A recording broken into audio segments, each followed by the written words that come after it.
zinez Donostia 2016-ren izenean, eta zuek ere Donostia 2016 zareten enean, eskerrik asko gaur arratsaldean guregana hurbiltzeagatik, eta batez ere ospakizun honi are gustu ederragoa eta atseginagoa emateagatik.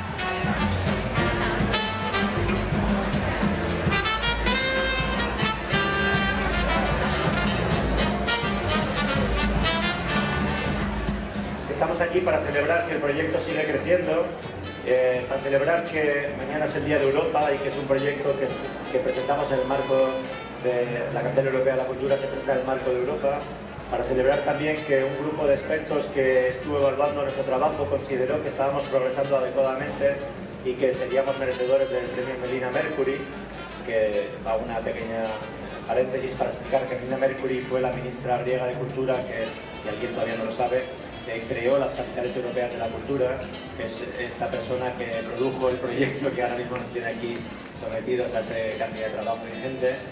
Pero bueno, como digo, creo que es momento también de darnos cuenta de cómo vamos avanzando, de cómo vamos creciendo y celebrar también, que no puede ser solamente exigirnos por hacer las cosas mejor.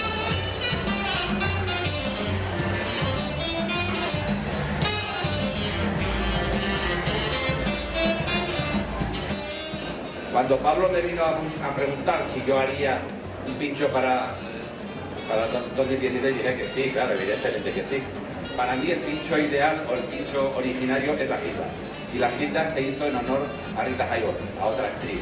Entonces dije, bueno, pues esta también es actriz y además es griega, pues vamos a hacer que tenga connotaciones.